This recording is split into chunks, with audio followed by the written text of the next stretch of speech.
Hi hello ಸ್ನೇಹಿತರೆ, ನಿಮ್ಮೆಲ್ಲರಿಗೂ ಇವತ್ತಿನ ಸಂಚಿಕೆಯನ್ನು ಹೇಳಲು ನಾನು ತುಂಬ ಸಂತೋಷದಿಂದ ಹಾಗೂ ಕಾತುರದಿಂದ ಕಾಯುತ್ತಿದ್ದೇನೆ. ನೀವು ಕೂಡ ಇಂದಿನ ಕಥೆಯನ್ನು ಕೇಳಲು ಆಸಕ್ತಿ ಹೊಂದಿದ್ದರೆ ವಿಡಿಯೋ ಇಷ್ಟವಾದ ಕ್ಷಣವೇ ಒಂದು ಲೈಕ್ ಮಾಡಿರಿ. ಮತ್ತಷ್ಟು ಸುಂದರ ಸಂಚಿಕೆಗಳನ್ನು ನಿರಂತರವಾಗಿ ಪಡೆಯಲು ದಯವಿಟ್ಟು ನಮ್ಮ ಚಾನಲನ್ನು ಸಬ್ಸ್ಕ್ರೈಬ್ ಮಾಡಿ.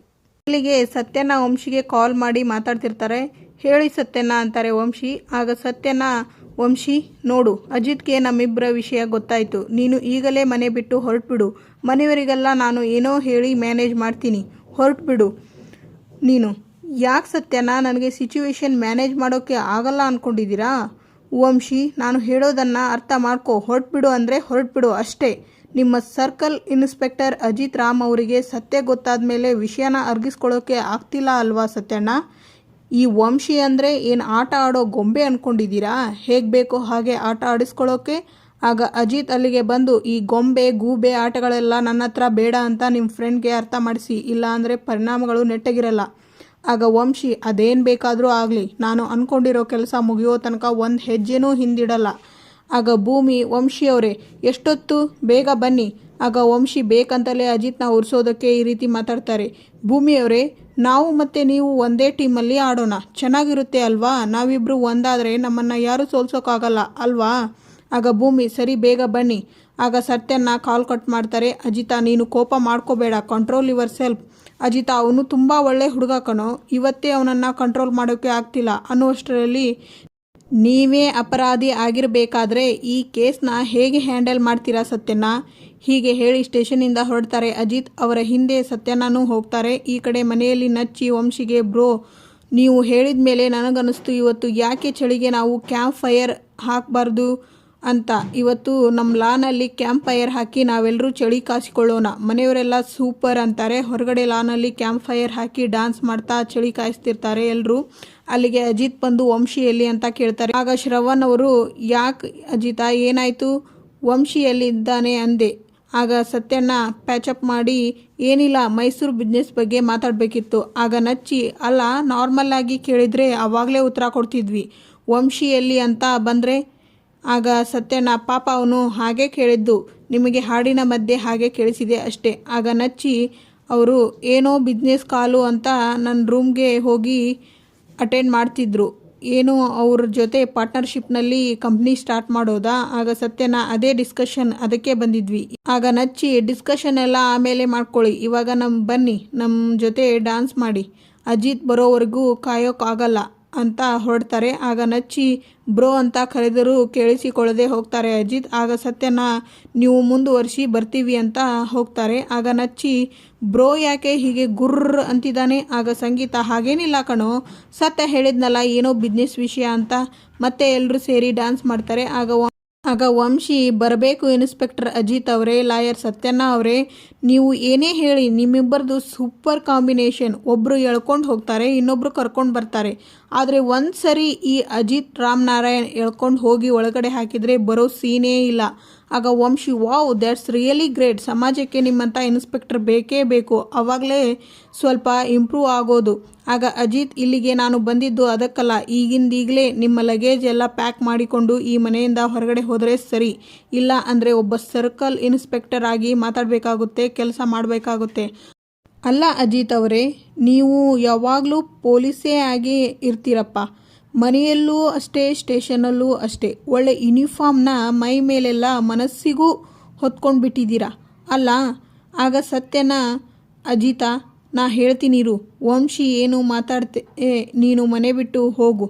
ಆಗ ಅಜಿತ್, ಸತ್ಯನ, ಇಲ್ಲಿವರೆಗೂ ನೀವು ಮಾತಾಡಿದ್ದು ಸಾಕು. ವಂಶಿ ತುಂಬ ಸಮಾಧಾನವಾಗಿ ನಿನ್ನ ಹತ್ರ ಹೇಳ್ತಾ ಇದ್ದೀನಿ, ಈ ಮನೆಯಲ್ಲಿ ನಿನಗೆ ಜಾಗ ಇಲ್ಲ. ಯಾವುದೇ ಕಾರಣಕ್ಕೂ ಯಾವುದೇ ಥರ ಗಲಾಟೆ ಮಾಡದೆ ಈ ಮನೆ ಬಿಟ್ಟು ಹೊರಡ್ತಾ ಇರು. ಅಜಿತ್, ನೀನು ಈ ಮನೆಯಿಂದ ನನ್ನ ಆಚೆ ಹಾಕ್ಬೋದು ಅಷ್ಟೇ, ಆದರೆ ಈ ಮನೆಯಲ್ಲಿರುವ ಮನಸ್ಸುಗಳಿಂದ ನನ್ನ ಆಚೆ ಹಾಕೋದಕ್ಕೆ ಸಾಧ್ಯನೇ ಇಲ್ಲ. ಅಸಾಧ್ಯವಾಗಿರುವಂಥದ್ದನ್ನು ಸಾಧಿಸೋದೇ ಈ ಅಜಿತ್ ರಾಮನಾರಾಯಣ್ ಸ್ಟೈಲ್. ಆಗ ವಂಶಿ, ಯಾಕಂದರೆ ನನಗೂ ಬೇಕಾದಷ್ಟು ಕೆಲಸ ಇದೆ. ಆಗ ಅಜಿತ್, ಹಾಗಂದಮೇಲೆ ಇನ್ನೂ ಯಾಕಿಲ್ಲೇ ಇದೆಯಾ, ಹೊರಡು.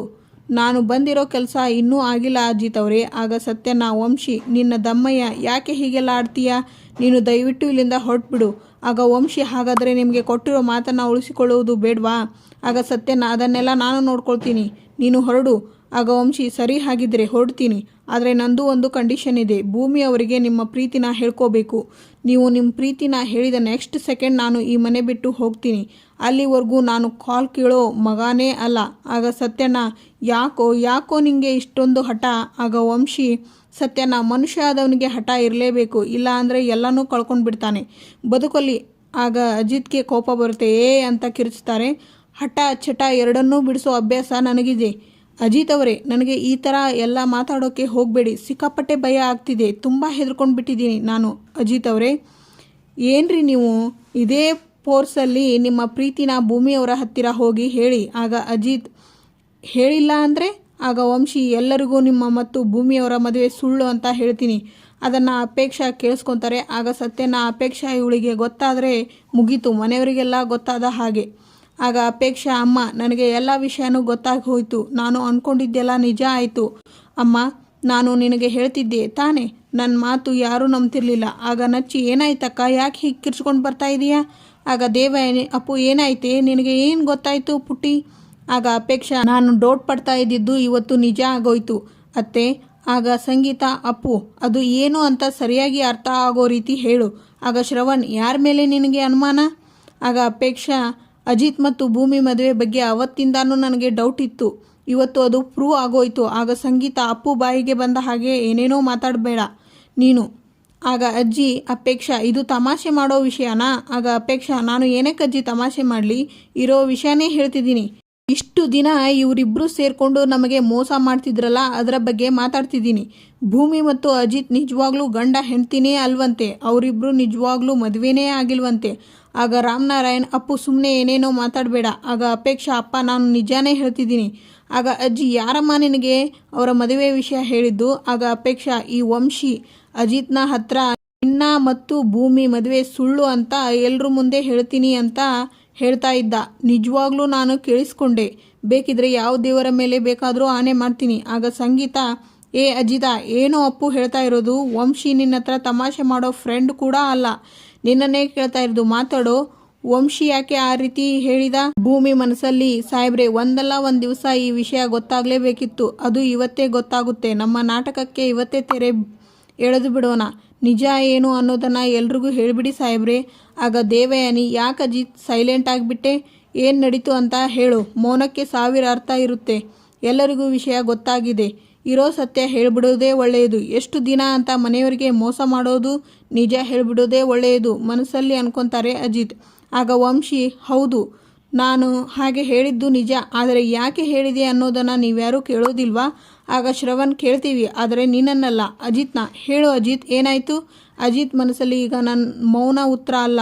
ಈ ವಂಶಿ ಹಾಕಿರೋ ಕಂಡೀಷನ್ ಪ್ರಕಾರ ನಾನೇನಾದರೂ ಮಾಡಬೇಕಲ್ಲ.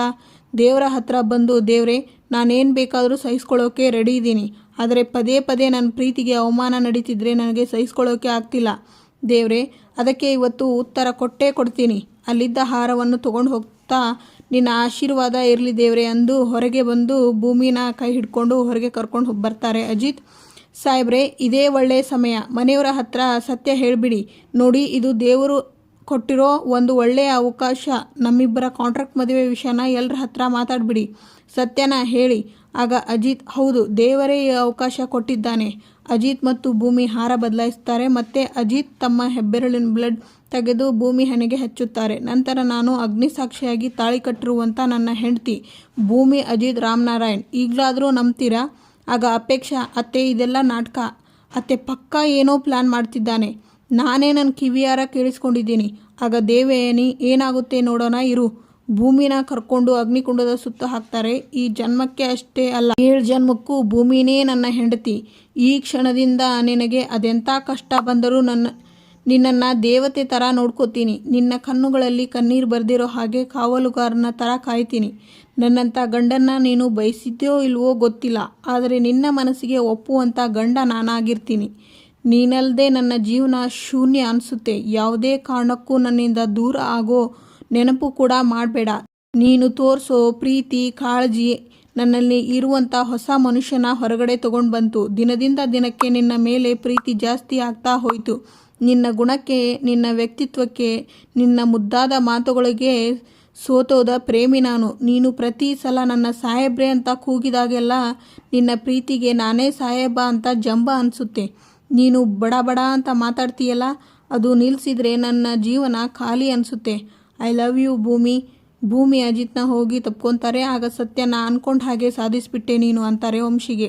ಆಗ ನಚ್ಚಿ ಅಜಿತ್ ಭೂಮಿ ಹತ್ರ ಬಂದು ಹಗ್ ಮಾಡಿಕೊಂಡು, ನಿಮ್ಮ ಆ್ಯಕ್ಚುಯಲ್ ಮದುವೆ ಅಂತೂ ನೋಡೋಕ್ಕಾಗಲಿಲ್ಲ, ಈ ಮಿನಿ ವರ್ಷನ್ ನೋಡಿ ನನಗೆ ತುಂಬ ಖುಷಿ ಆಯಿತು. I love you both.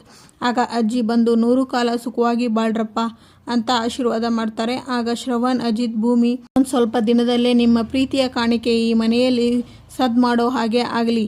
ಆಗ ಸಂಗೀತ, ಅಪ್ಪು, ಈಗಲಾದರೂ ನಿನ್ನ ಅನುಮಾನ ಹೋಯ್ತಾ ಅಥವಾ ಇನ್ನೂ ಇದೆಯಾ? ಇಲ್ಲಿವರೆಗೂ ನೀನು ಮಾಡಿರೋರಾದಂಥ 1 2? ಆಗ ಅಪೇಕ್ಷಾ, ನಾನು ಏನು ತಪ್ಪು ಮಾಡಿಲ್ಲ, ಇರೋದನ್ನೇ ಹೇಳಿದೆ ಅಷ್ಟೇ. ಆಗ ಸಂಗೀತ, ಮಾತಾಡಬೇಡ ನೀನು. ನೋಡು ಅಪ್ಪು, ದಯವಿಟ್ಟು ಈಗಲೇ ನಿನ್ನ ಗಂಡನ ಮನೆಗೆ ಹೋಗ್ತಾ ಇರು.